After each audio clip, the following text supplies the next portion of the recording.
Hey everyone, welcome to the Horror Show. I'm Cecil Laird. Fuego here.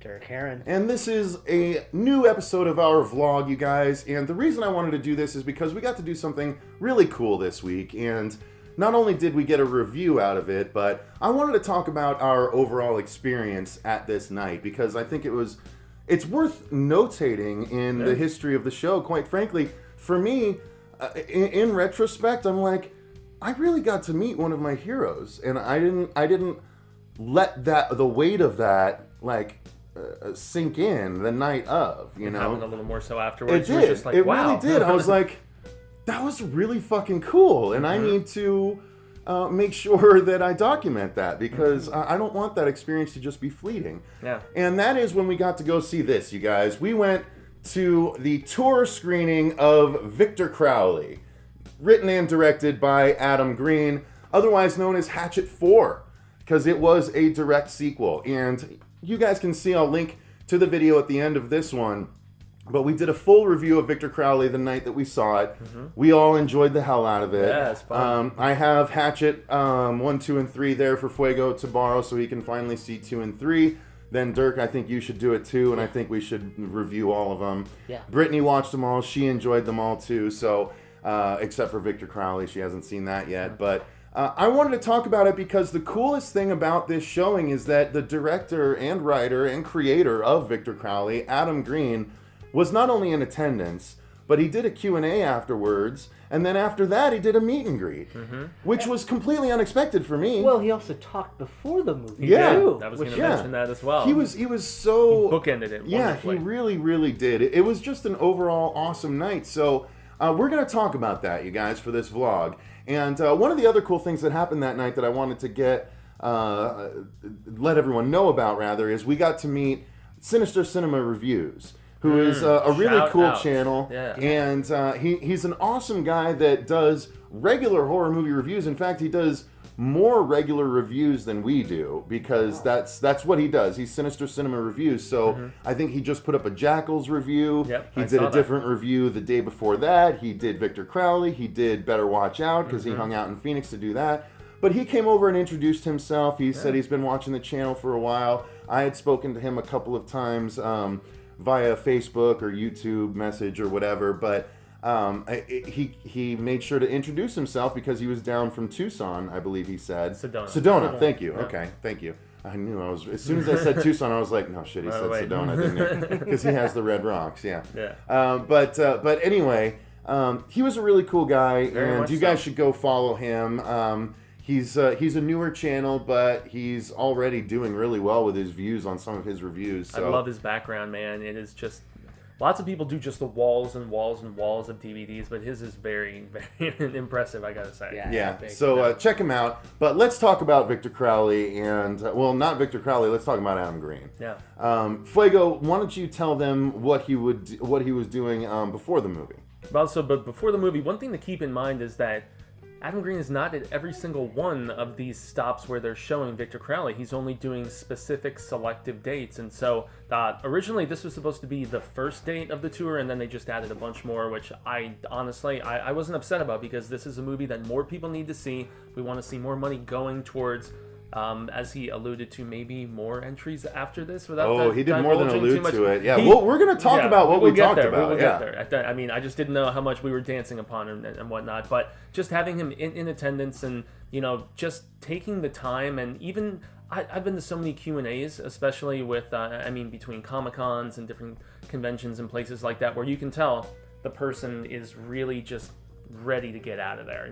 They're just not feeling it. They're not enjoying the fan interactivity. But he kept the questions going afterwards so much longer than I thought that he was going to. About 45 minutes. It ended up being a later night. I mean, we're like, shit, we got to get Dirk back. He's going to gotta go pick up his I had wife to work in the morning. I had to be at work at 6:45 the next I morning. had 7 work. So I it didn't was like- actually go to bed until 2 because I wanted to get the review edited and at least output, even though it didn't go up until the next morning. Yeah, but he's a metal man after my own heart. I haven't watched his TV show extensively, but I know he had so many different rock peeps on there. I have the first 2 seasons. I have yet to watch all of it. I watched the pilot episode, and I need to get back to it. Yeah, the fact that Odorous, man, from Guar, Well, was one of the mainstays on there. and Dude he from talked Twisted about that. Sister, he did. He said that was one of the things that bad things come in threes, honestly, and he was giving some just history about the inspiration behind going back to Victor Crowley, and it wasn't just getting spurred by Romero. It was the fact that he had some bad stuff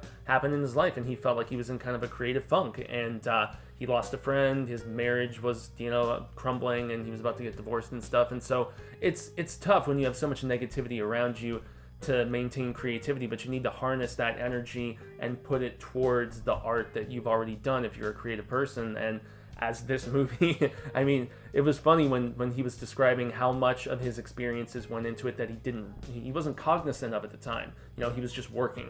And then when he took a step back, he was like, holy smokes, it's very evident of where my head was at when I was writing it. So yeah, very, very cool insight. So he told some stories, and yeah, before the movie he told a little bit, like you alluded to. He talked about how he had done a panel with George Romero, and he talked with Mr. Romero, I think at the end of the panel, and Romero said, look, do you see what I see out there? And he's like, yeah, everyone loves you. And he's like, no. He's like, I see a Hatchet shirt, a Frozen shirt, a Holliston shirt. He's like, these people love you. This is the stuff you need to take note of, because I guess he could tell that Adam was in a rough place and down and stuff. And so he talked about how a fan that was attending that panel took a candid shot of the moment that George Romero was telling him that. That's right. And he sent him the shot, and he's like, I don't know what you guys were saying, but it looked important, and so I thought you'd want this picture. Well, he came and gave it to him like the next day. Oh, Adam Green had like tears running down his eyes because he was so inspired and thankful for what Romero was saying to him. So. And then he said that picture hangs over his desk at his office. Yeah. So I mean that's really cool stuff that he just started off with, and it put us in a really good place, going into the movie. And he did say right off the bat, he's like, just so everyone knows, this is not a reboot. This is not what the sites are. He's like, this is a direct sequel. Because that's what I thought it was when there were reports all over the place that it was a reboot. Yeah. Stupid. But yeah, no, he's like, this is a direct sequel. And again, we're not going to spoil anything because he said, guys, please don't spoil anything. He's like, we've managed to keep everything under wraps so far, and if you guys are fans, then I'm asking you to please not spoil stuff. So we're going to uphold that. But suffice it to say that if you're a fan of the series, you're going to want to see the fourth entry in the goddamn series. Yeah. Because it's the fourth entry in the goddamn series. And while it doesn't pick up right where the last one left off, it picks up a decade later. It is still the next installment of the series, and that's not spoiling anything, but that is to say you want to watch it if you liked any of the other movies. And isn't any time they start a new trilogy in a series where there was already previous trilogies kind of a rebequel? Because they're... you just kind of jumped ahead a little bit, because I was going to talk about that he talked about it after the movie. Yeah. The fact that, this goes actually to my question, right? This was his response to my question. So let's talk about that in just a second with what he talked about afterwards. So jumping the gun here. Yeah, well, I mean, that's as good a segue as any, actually. I was trying. I didn't. Well, forgive me. I did not realize you were trying to segue by jumping in on the answer to my question. During the Q&A, he was asked a number of questions, and at one point I did raise my hand because you guys know I created and host the show, and so I love to talk. And especially when one of my favorite directors is around, I couldn't resist. So I kept looking over at you, and I was like, "When's he gonna ask?" Really? Like, That's hilarious. Dude. The whole time, I was like, I thought your hand would have been one of the first to shoot up. Too funny. But I kept thinking, okay, he's deliberating. He wants to have a good question. I did. Well, you're okay. Well, look at that. You know me pretty well. I do. No, but and I did want to ask a good question, but I was waiting to think of a good question, and. It actually was. It's good because we talked about all of that rough stuff in his life, and so my question was, how do you feel now? Where are you at now? Do you see because for a while he didn't want to make movies. He was reclusive. He said he was down to 148 pounds, which is scary because he said that he had been called fat for a lot of his life, and so that's a scary weight to drop to for a guy that was robust. And not even robust, he wasn't, but he was definitely larger than when we met him at one point. But nonetheless, he was not in the best spot, and so I wanted to know, because Victor Crowley was sort of his way to claw himself out of the darkness. I wanted to ask, now that you're done with Victor Crowley, how are you feeling? Did it reinvigorate you? Do you want to continue the series from here? What's the deal with that? And he said, I actually did it in my typical long-winded Cecil way. Yeah, and he even said, he's like, I can't repeat everything he said, so I'm just going to summarize. And he's just like, he asked how I'm feeling, after everything. And he said he was feeling better, but he said as far as continuing the series, it all depends on the performance of this one. And the almighty dollar kind of sucks in this Well, industry. it does, because he was really, really burned by the monster movie that he made. Digging up the marrow. Which I actually enjoyed in concept and in the ideas that they put forward, and the sequel they implied was going to come, and then he basically said at this Q&A, everybody stole the movie, so you're probably not going to get... He said you're never going to get the sequel, maybe in comic book form. That was one of the questions that was asked, but he said he was clearly super frustrated and bummed out that so many people had stolen the movie, and so he's like, it depends on if people... He essentially said it depends on if people steal this movie or not. He said, if this movie does well, then I went into the first one with an idea for 3.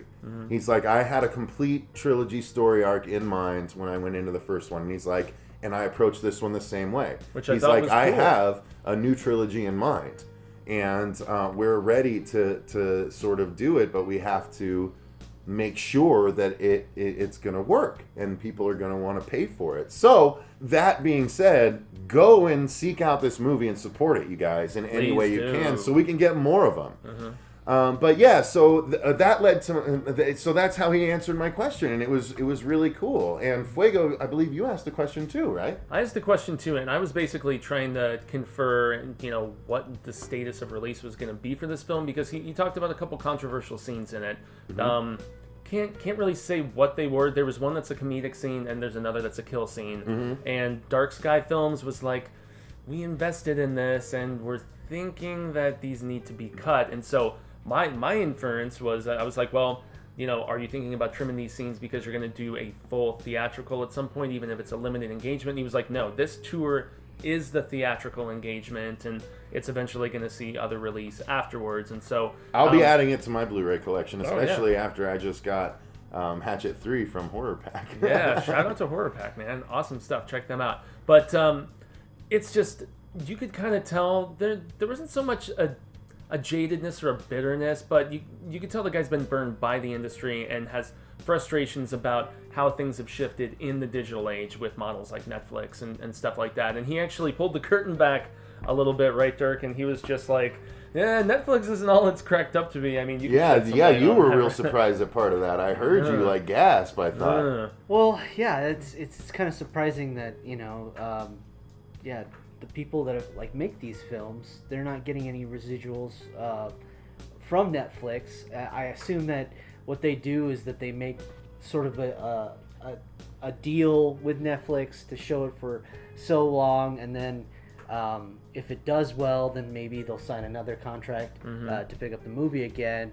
But there's not much money in these streaming networks, and so that's why he has to go out on the road and he has to show the movie and get people into the theater, pack the theater the best he can, so that he can try to make some of the money back so that these investors that took a chance with him will possibly take another chance with him. And I was making the rock comparison with him, or at least touring musician comparison, when we walked up and started talking to him. I'm like, dude, it's very similar to how you have to go out and tour now to make money, because nobody buys albums anymore. Everybody illegally downloads their shit, or they're just on, the iTunes stream, or, whatever it may be, Pandora, or, Amazon Music, whatever it may be. So people don't really buy music like they used to. You have to go out on the road and sell awesome posters and T-shirts and things like And that. props. Yeah, exactly. Which, But- was all there, which I want to talk about next, but go ahead. yeah. But another thing too is that like that's why it's not on VOD yet. It's he wants to have this theatrical And release exclusivity to tour it. Yeah. and get the buzz going, people talking about it, and so that when it is released on VOD and streaming networks, that there's a good possibility that there'll be more of a need for it. But yeah, like I think it's smart what he's doing. I think it's the new way to make money off of independent horror right now. You have to be inventive, and you have to be persistent, and you have to be willing to travel in this case, right? I mean, yeah. But yeah, to make the that's what musicians do. So That's where I made the comparison. Yeah. Totally.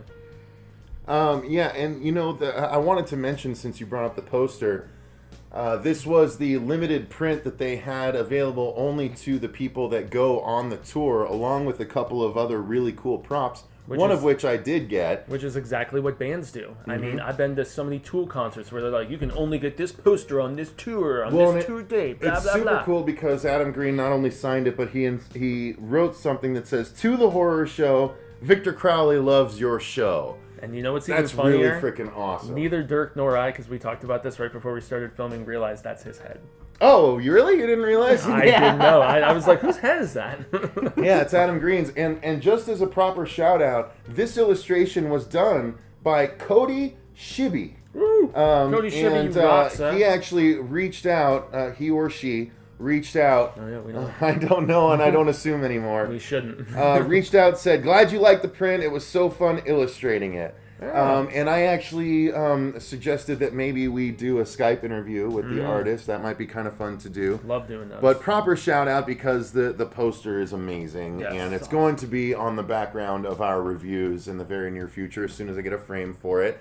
But let's talk about the meet and greet, because after the Q&A, he invited everyone up and to just get in line, and we just happened to be like fourth in line or something like that. We lucked out, but basically the merch table you had to walk past, which the rest of the merch was not only this poster, but they had a Perry Shen plays Andrew, who was the only survivor of Hatchet 3, the Asian character that's actually the same actor has played different characters in every Hatchet movie.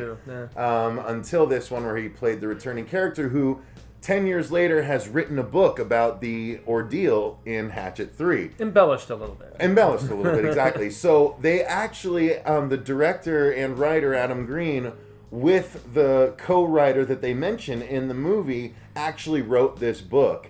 And so they had a hardcover only available to order for the people on tour. So I ordered one that will be coming. It will present itself on set, and I will read it because I'm super excited to read a fictional character. Because apparently he talked about how he dispatched Victor Crowley in Hatchet 3, which is not how things went down. So I'm excited to see how they wrote this. It's going to be a lot of fun.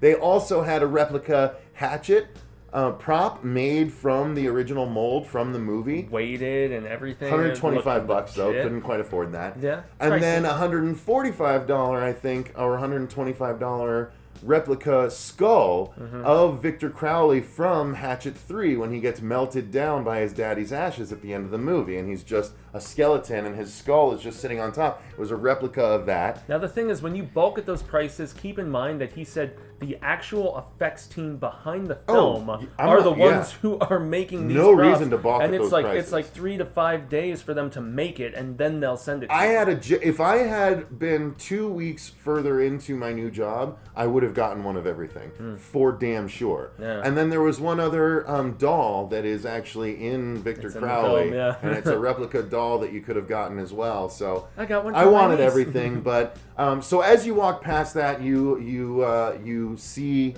Adam Green directly ahead of you, and he was nice enough to warn everyone that he was going to be wearing gloves. Yeah, the Freddy Krueger kind of. And they were Freddy Krueger like ski gloves, but the exteriors of his fingers, or the ends of his fingers, were all still available. So I don't know if he thinks disease only carries in the palm of your hand or something. That was what I thought was a little weird too. So the Freddy gloves were totally styling, and I need to get myself a pair, but.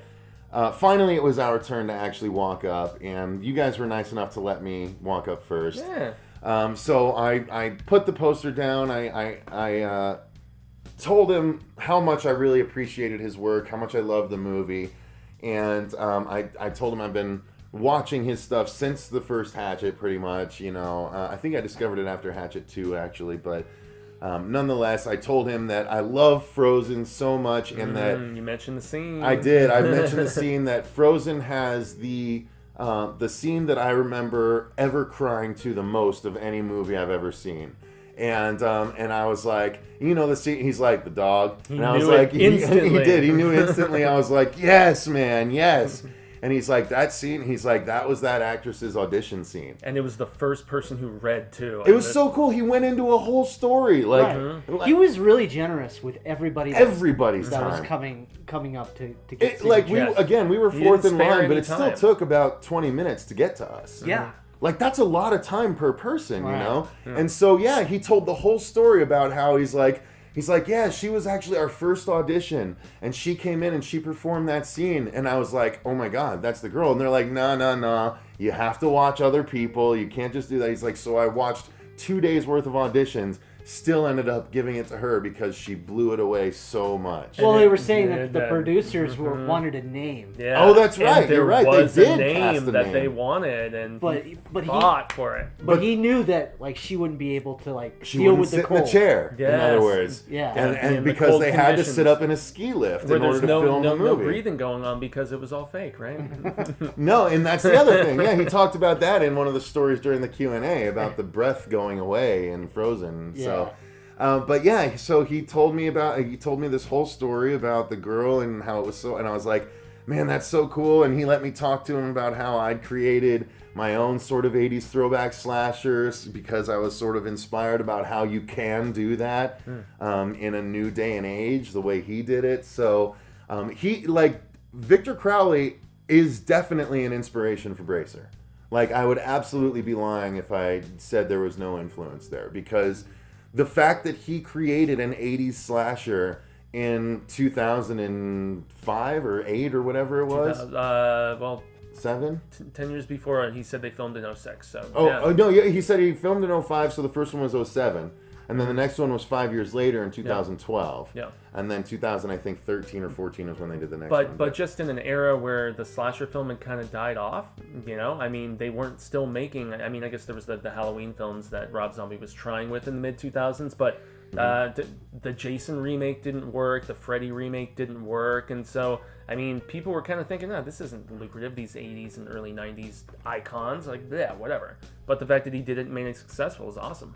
Yeah, and he brought Kane back. Mm-hmm.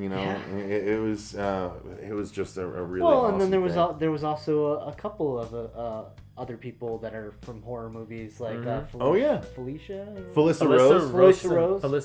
Yeah, she's according to aging Fuego. like a fine wine. Also, I think they said Tony Hale, is it? The guy that he was another Michael Myers, I believe. Yeah, okay, the guy who was in the opening. The guy that died, pretty early on. Well, and we had Tiffany Shepis. We had the guy whose name I can't Brian remember. Brian Quinn from Impractical Jokers. And yet the guy whose name I can't remember from John Dies at the End and Beyond the Gates and the Devon Sawa lookalike. Sequence Break, which I liked a lot more than I think you and Chris did, right? No, I still really liked Sequence Break. I thought that was a good movie. Okay. It was weird, but it was pretty good. It was very weird. But nonetheless, and then next up was Derk. So Derk, what was your interaction with him? Well, I got him to sign a comic book that was like an adaptation of the first Hatchet movie, like kind of told by the guy that was on the boat with missing an eye. Jack Cracker that dies in the beginning of the second movie, pretty much. So, and he gave me like a backstory about how there was just recently an original story about Victor Crowley that came out that Friday, just written by somebody else, like like fans, and so to go get that, and then I think that's when he kind of like brought up like the digging up the marrow, and how like he'd like to make that into a comic book series, which I was like, do it, man. If you're not gonna make it into a movie, like let's at least see a continuation to that, because You know, like how basically you were telling That's the one me, that I asked him about. Well, yeah, and that it would be kind of like a Nightbreed type of situation. It's totally going to be Nightbreed because they were going to go into the monster world they just hinted at and didn't have the money for, and did the found footage thing about. And I really like Nightbreed, especially the new director's cut that just came out. So. Yeah, I haven't seen the new director's cut. I really enjoyed it. I'll loan it to you.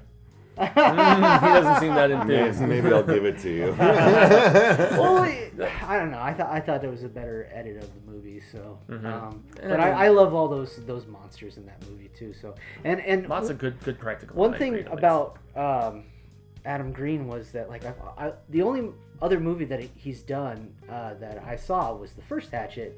So.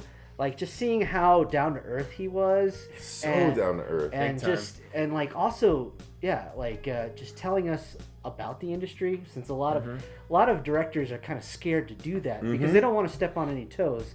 But I think that he's in a situation. He's like a horror Kevin Smith, really. Well, yeah, I think he's in a situation now that he plays by his own rules, and like because. It's as independent as independent can be. Well, he's touring his movies the way Kevin toured Red State. Right. Well, that's the when you can't get the backing of like these big studios, and you have to, go for like a more more independent studio to get the movie made, and then it's your job to make the money and get it out there because be the face, go out and promote it and everything. Yeah, because like these smaller studios don't have the money to promote.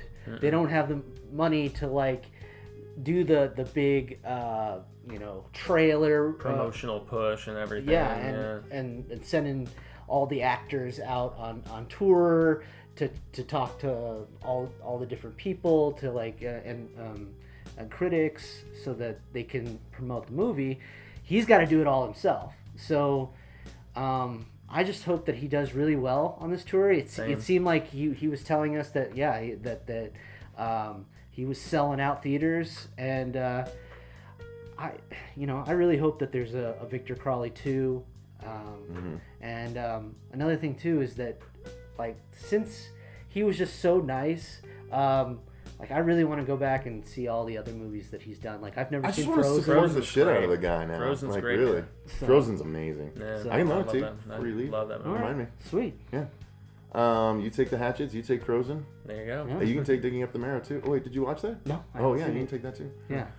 I like anything with monsters. So when I heard that. Yeah, me too. Yeah, I wasn't a and huge fan of it. And that's what you have to keep in mind is that Digging Up the Marrow was There's not almost many like monsters in it. it was almost like a prelude to seeing. It was a Showdown Volume 1 when you actually wanted a Showdown Volume 2, if we're going to liken it back to a comic book review that we did, where it was setting up a race out of hell, but really you just wanted to see the race out of hell.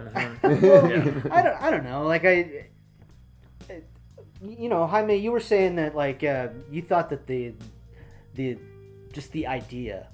Of the mythology that they built I found fascinating, and that's why I'm super disappointed and hopeful that comic comes to fruition, like he was saying. And the one thing that I have to really mention is that I was so Yeah, I was going to ask about your interaction too. Well, it was brief compared to you guys because I didn't get anything signed, but I was so impressed with the fact that never in our discussion with him, all three of us, did I feel rushed. Because I've been in these situations with people where, especially celebrities all day long, whether it's directors, actors, whatever, where you feel like you're on a time limit and you can't interact as much and, whatever it may be. He didn't charge anybody to sign stuff. How many events have we been to where there's, this for a photo, there's this for a signing. Or take a picture. Yeah. I've shown the picture probably a couple times at this point. As you should. He's done it. He just took pictures with everyone. And that's where, that just really shows that, he's out here on the road selling props and selling all this stuff, trying to make money, trying to recoup expenses, trying to, be able to continue doing what he loves. But yet he was never pushy. He was never just cheap with us, so to speak, in any aspect of the experience. And so that's where I really got to give the man props. That's why I'm happy to have supported him by buying the tickets and the poster and the book. And if I had had more money, I would have supported him even more. Because, I mean, that's to me, that's the kind of director I've always wanted to be. Like, he even, he's clearly not doing it for the money. He's doing it because it's the love of the art. He said it. He's like, I'm not doing this for the money, because there is not a ton of money in what I'm doing. And that's why I kept making the music comparison, man, because so many metal bands, like indie rock bands that play more aggressive stuff, punk bands, whatever the hell it may be, it's a tough market, and it's all about interacting with the fans, taking the time to really, connect and be genuine and show that you appreciate them. And I felt very appreciated by this man for being there supporting him, which is super cool. And I mean, happy to contribute to his cause, just like any, scrapping, I don't want to use the term like starving artist, but I mean, that is kind of the way things are in independent filmmaking, in, lots of indie bands and, more extreme forms of music making or artists or of any kind, you really have to make that effort and make that connection, and always support them. Don't steal shit, man. I'm so anti-stealing music and stealing movies. I hate that new mentality, and I'm going to rail off real quick about so many millennials and people who have never grown up having to buy these forms of entertainment, to really find that fulfillment. It pisses me off. That was one thing that he said that I thought was funny, how people was like, well, I like to download the movie illegally first just to see if it's any good, and then I buy it on Blu-ray. Yeah, but like, right. who And he's like, that? fucking liars. He was just like, you're so full of it. But all in all, it was an amazing night. It was a Through great and through. movie. It was. I don't think it was as good as Hatchet 3 in my opinion, but I think it was definitely up there because it was so funny. The gore was there. It's just you could tell it was made on a smaller budget because it didn't feel like it was actually in the swamps like the other one did, like the other ones did. Yeah, but he did an awesome job for the money that he had, for sure. And Victor Crowley was intimidating as always. The deaths were great as always. And the stories he told about filming in the actual swamps, ooh boy. Yeah. Jeez. Chiggers. I said chiggers. Yes. They burrow into your body. They do, and they lay eggs if you're not careful. That is anyway, scary guys. shit. That's horror show shit right there. I think that's time to call this vlog. Thanks very much for watching. I just wanted to make sure that our stories about meeting Adam Green were on the record because he's an awesome guy, and if you guys get a chance to see Victor Crowley on this tour, on the Dismember America Tour 2017, make sure you do it because he's awesome. I know that Tiffany Shepis is actually at the next signing or the next screening because he's flying on to a Pittsburgh screening. But either way, it sounds like even if he's not there, you'll get someone from the movie. It also seems like this is his cut that he wants people to see. Right. And so, once they're done with this tour, it's whatever the studio... unless they put out an unrated cut like they have with all the others. Right.